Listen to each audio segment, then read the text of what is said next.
Yeah. And you could just pull up to one, park your sailboat, go into the village, check out their thing, Yes. and then if you want to do some nearby hikes right there, just kind of check it out. And then if there's cool people, if there's a cool group of other sailboat people, you could hang out there for 2 months if you wanted. You enter the Freud.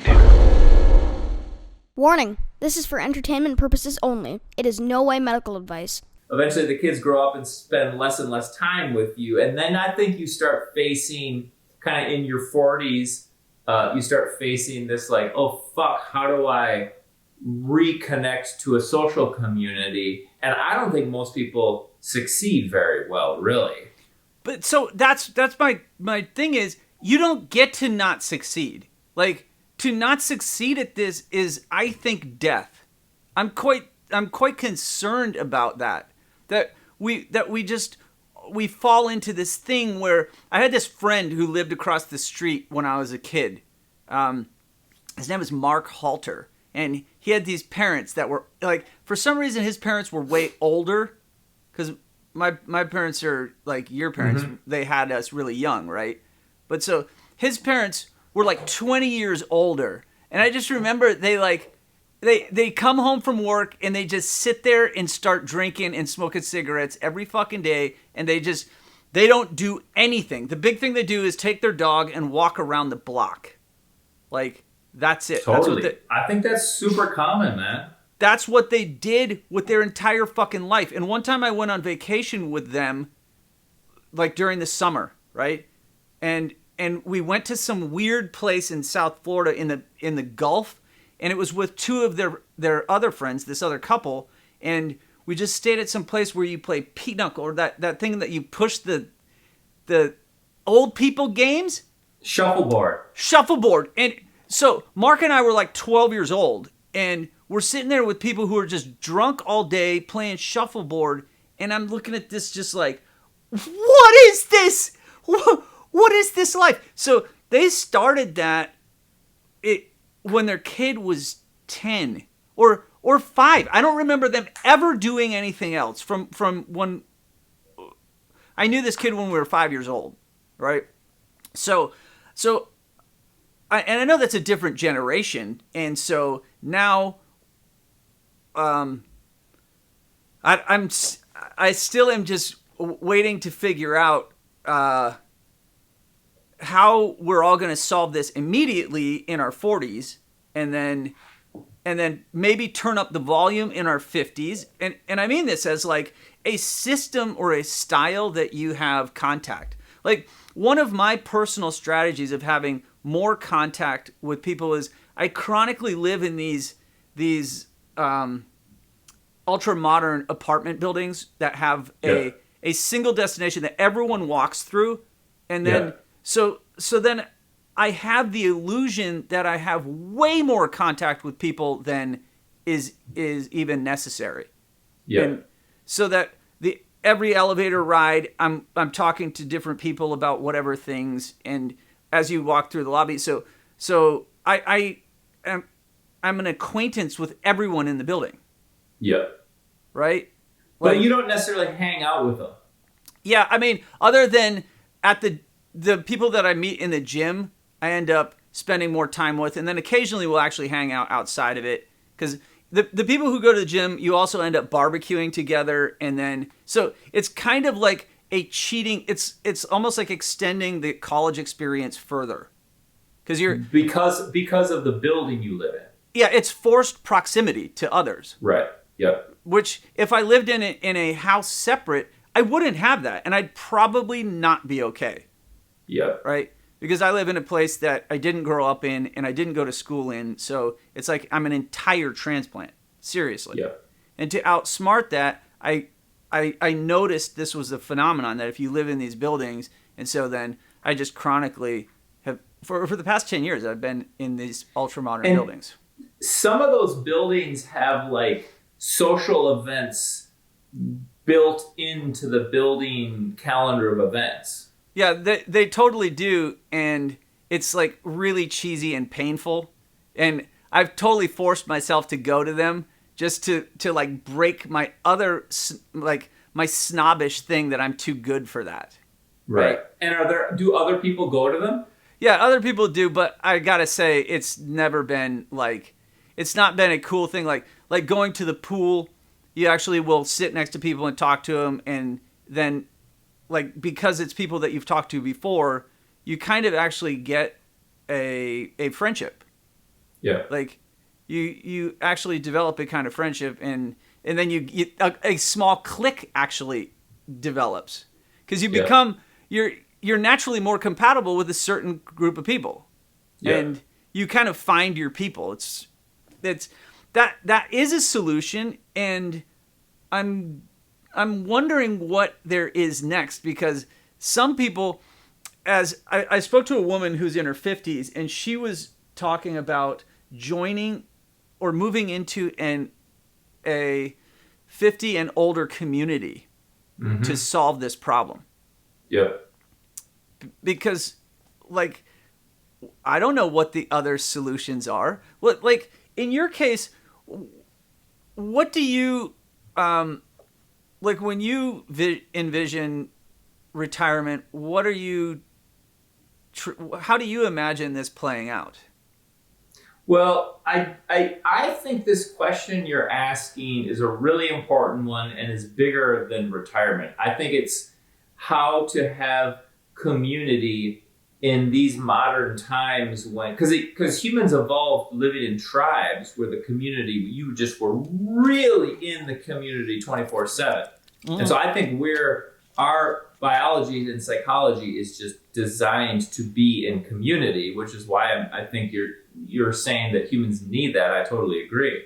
But now we don't have it anymore because of the Industrial Revolution, and now especially the digital internet revolution, and Zoom and remote work is like, a lot of people are super fucking isolated. So I think it's a very important thing. I think it starts when kids start to get a little older, or if people don't have kids, you just kind of get down into your more typical work routine.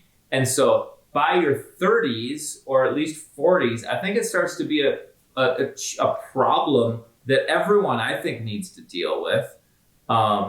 And I almost think it's maybe worse for 40-somethings and 50-somethings than for older people. Because, like, I see my dad, and my dad goes golfing a lot. And every day he's golfing with, like, a different group of people. And he's always just calling, hey, you want to go golfing next Thursday? Hey, you want to go golfing next Wednesday? And he just has developed this giant crew of golfing friends. Oh, okay. So I'm seeing this conversation we're having as two different questions. One is how to have community, which I think is super important. And the other is, like, how to have, like, a meaningful plot to your life. Okay. Yeah, well, I totally get those two questions, but so my initial question is actually different, because my retirement, I don't even know if it's a question. It's just this retirement observation is that not only do we all lack the vision, but then collectively there's no assistance, as in, like, none of us know what to look for as the image of people getting older and being better and awesome. Like, none of us know. Not the individual doesn't, and then we don't even as a crew know what to look for. Like, how the fuck are you supposed to know who's a cool person to be friends with when they're 60? I don't know. I don't know what the fuck we're even looking for. I don't even know what characteristics are. And I suppose then people would say, like, oh, well, you just look for those who have similar personality, like the way that I can form a clique now in my 40s in a building, right? But the way that happens is in the gym, I can easily see who are former athletes and who are guys who are still trying to compete athletically. And then I somehow get along with those kind of people. And then there's kind of like a crew that still is somewhat partying. And those people are also easy for me to get along with. There's just like a couple of qualities that indicate to me that these people are easier, or they're more open to this type of contact. Yep. And I don't know what it looks like later on because I don't know the telltale signs. Instead, what I think of when I see old people is just the flashing images that hit me as I go through the world. And it's just a host of really bad things. Postural problems, like weird issues, like this person, like that shit. Like it's all this stuff that's so alarming. Like last night, I was walking my dog, and as I was passing through the lobby of my building, there was a guy who we both were walking down the hall together, and he was in front of me, and I just happened to be observing him as he walked through the lobby because there's always people sitting here and then other people on the other side, so you kind of have to walk through this social gauntlet scenario. Yeah. And as he went through, I could see him shrink and then kind of like go by, like, okay, I hope nobody notices me, and then he went out the door, and I watched that painful vision, and I was like, God damn it, right? And I thought, oh my God, look at this old guy. And then as I went out the door, he stopped at the end of the stairs and looked at his phone, and I saw, and I was like, oh my God, he's the same age as me. Oh. He wasn't even that old, but he was socially just collapsed. And he did not have a robust persona. He didn't. And then I thought...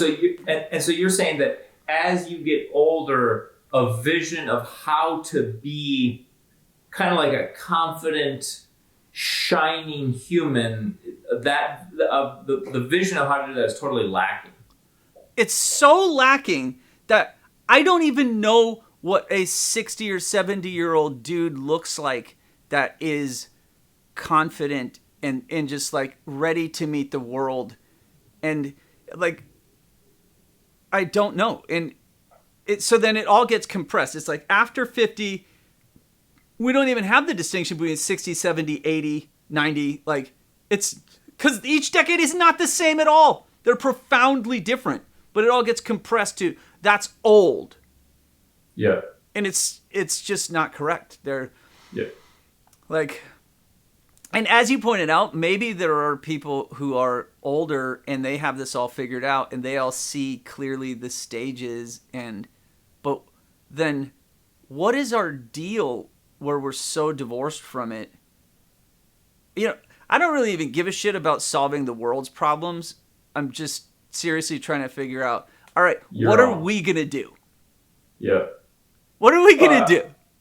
Yeah, okay, well, see, here's sort of my vague plan, which I don't even believe that I'm going to follow through on this, but it gives me a nice vision on the horizon to feel good about. Yeah. Is that, you know, I just got to keep busting my ass and working and earning and saving enough money here in these last... So my son is just finishing his freshman year in high school, so 3 more years and he'll graduate. And then I'm sure, you know, when he's 18, 19, 20, he'll still kind of need me a little bit as a home base, but eventually he's going to launch and not need me so much. So I'm just kind of like working and doing my thing and trying to save up enough so that when he launches, I become really liberated and I can start to do whatever I want.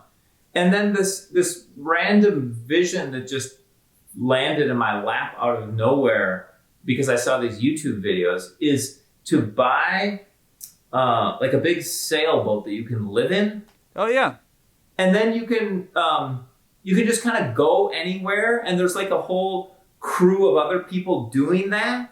Yeah. And I just have this vision like the whole world, but especially the Mediterranean, like going along the coast and seeing all these little Italian villages, you know? Yeah. And you could just pull up to one, park your sailboat, go into the village, check out their thing, you know? Yes. And then if you want to do some nearby hikes right there, just kind of check it out. And then if there's cool people, if there's a cool group of other sailboat people, you could hang out there for 2 months if you wanted, or 2 days. And then boom, you kind of go on to the next one. And then you do Italy. Maybe Italy would take you a year to do. And then like, oh, I'll do France next, or I'll do Greece next, and then maybe you get bored of the Mediterranean. You're like, all right, I'm gonna take a massive voyage to fucking like Australia, and then I'll do Australia. You know? Yeah, dude. Okay, I like that as a segment of that chapter, right? Which obviously that's a really cool thing to do, but I don't know how many years you could do it. 3 maybe, right? Who knows? Like 3's probably good. Did I tell you my Uncle John did that with his kids when they were 8 and 10? Wow. Yeah, he just like they were homeschooled, but they were like, oh, it's time to learn Italian, so we're staying in Italy for a year, and so that's kind of it was hard for him to come back though because he did this too young. Yeah, right. Right. He came back, but then he sold his company and then is permanently retired after that. So he kind of did that.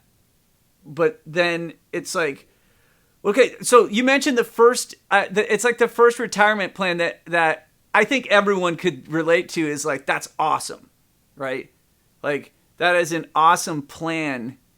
And then, and strangely, there is a total community that develops between the people who meet up. And then you have to talk about how do you pass through this place without getting pirated. It's like a real thing, you know? Right. Like you have to network with people and communicate, and you pull up to various towns and there's the people who you saw in Portugal and you're like, oh, look at they're here, blah, blah, blah. Right. Yeah. It's kind of a fun thing. But I guess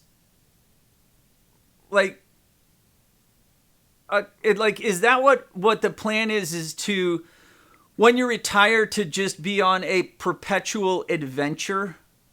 But I don't mean to. Yeah. I think probably, I don't really know, but is that you want to have, ideally, I think you want to have a mix of adventure, again, community or social interaction, but then it'd be nice to have a project that you're working on that feels like meaningful. And that could be like make a YouTube channel out of sailing around the world, or, you know, working on some research project, or, you know, some other kind of like project that you feel like is kind of a constructive goal thing. Oh yeah.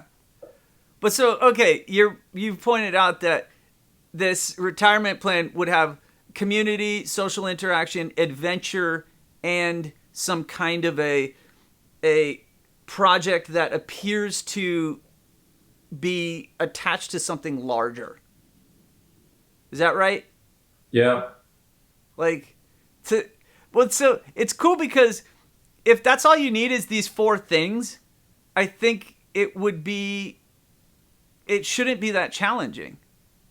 It shouldn't be. But then, as we point out, there's kind of a need to get really more and more focused as time goes on to your posture, to your strength, to your physical maintenance, so that you can actually do this. And then at some point, you kind of have to take your psychological maintenance really seriously. Because if you just become like a serious psychological mess, then you're not going to be able to pull these plans off.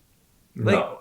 And it's like, I think that the transition could be even more specific of like you have to adapt and get some flexibility later in life because you get more rigid as time goes on. And that's another thing that I don't think is true anymore. It's not. My aunt, who I think she's 83 now, she's been serially monogamous she got divorced probably when she was 40. So she's been serially monogamous for over 40 years now. Oh, and wow. Still to this day, like she has her current boyfriend, I think they've been together maybe 2 years, maybe 2.5. Mm-hmm. So she met him after she was 80. Wow. Dude, that's an inspiring story. Yeah, and when you talk to her about it, she's like, yeah, it's awesome. I love doing it. I love dating. There's no shortage. And, it's supposedly way harder for women than for men. Yeah. but she has no trouble doing it. And I think the reason she has no trouble is she just has a good attitude about it. She's just like, I want to go out, I want to meet people, I want to have fun. Like, I'm going to get on Match.com. I think Match.com is her number one source. Wow. And then also she just hangs out. In Florida, there's these giant retirement communities where they do a lot of community activities and stuff. And so she meets people there too. Yeah. I think I might start a retirement community, or I might, I don't know really, but because I understand how important it is to have things facilitated so that you can get over the barriers.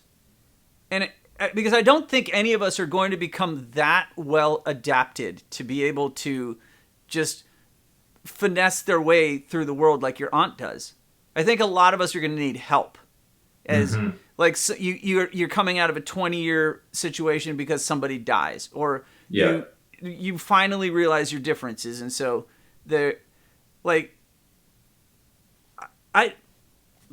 maybe that will be part of what either I will join into a community like that, or start to develop it. I don't know. I don't know. It seems like those communities there's a lot of them already, and I think it's just a growing sort of field. Yeah, it would be awesome to do that in a way that's really, if you could do it well. I just don't know if I've ever heard of it or seen it done well. Right. So, and I think if you and I figured out the criteria that actually is important, and it wouldn't be that hard to go around and interview everyone and find it out, but I guess that's getting way ahead of this conversation, because just looking at the problem of, as we get older and things, well, it's almost, my original objection is that things appear to become less, and then I'm not sure if the shortages are real. That was my thing, is like, I don't know if we have to end up old and bent, and then you there's no love for you. There's no, socially you're rejected. If you want to go and hang out with people, they're like, ew, you're old, get away. That. And then you end up like the guy in my building who as he passes this otherwise really pleasant lobby, it becomes a social gauntlet. And he suffers through the peering eyes. Oh, don't look. Like that.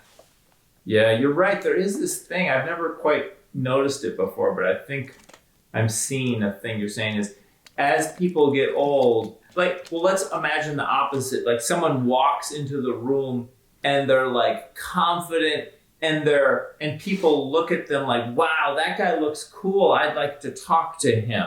Yeah. So there's that energy, and it does seem that as people get old, the opposite occurs. Yes. And that it doesn't need to occur, but it does. Yeah, it doesn't. But the strange thing is, there's tons of people who are young and are like that. You see teenagers, and they're like, ooh, they're also unnecessarily shriveling away, right? Yes. And so it becomes it's actually a discussion about having confidence for whatever reason through the world. Yeah, it's probably just feeling good about yourself and proud of yourself and confident of sharing yourself with the world. Yes, that's it. That's it right there. And how that is even accessible to a human being is facilitatable. I don't know why, but I just know, now that you just pointed it out, I can see that we can make that happen for somebody. We can. And because that's possible, then you and I will be able to do it. I agree. I do think you've put your finger on something, because I never noticed that really goes away in old age. Right? Like, people are like, oh, my hair's gray. And it's like, well, dude, make gray hair look cool. Oh, I'm bald. Well, it's like, dude, rock a bald head and make that shit look cool. And it's Totally. like, what the fuck, man? Like, no, we don't shrivel back. And the otherwise scenario that I see is like, oh, you're older, so then get a nicer convertible. And it's like, no, dude, then you're just old and grumpy in a nice convertible. Seriously, that is not okay. Like, that's not the solution. That is not the solution. I don't think that's what car companies are selling, and that's not good enough. Yeah. That's not good enough. Man, I'm serious. I think we're on to something. All right, so our retirement community is going to have like is like how to radiate the beauty of your being lessons. Absolutely. To whatever that really is and how it actually happens. I don't care if you have to do Sufi stuff. I don't care if you have to do like dive off a cliff and like into a cup of water. I don't care. Whatever the trick is, it can be done. And so then why would you not do it? Totally. I agree. Right? Particularly for the people who are willing to go and get stem cells injected into you and take a bunch of hormones. It's like, okay, that's great physically. And then let's take care of the rest of you emotionally, psychologically, socially. Totally. Wow.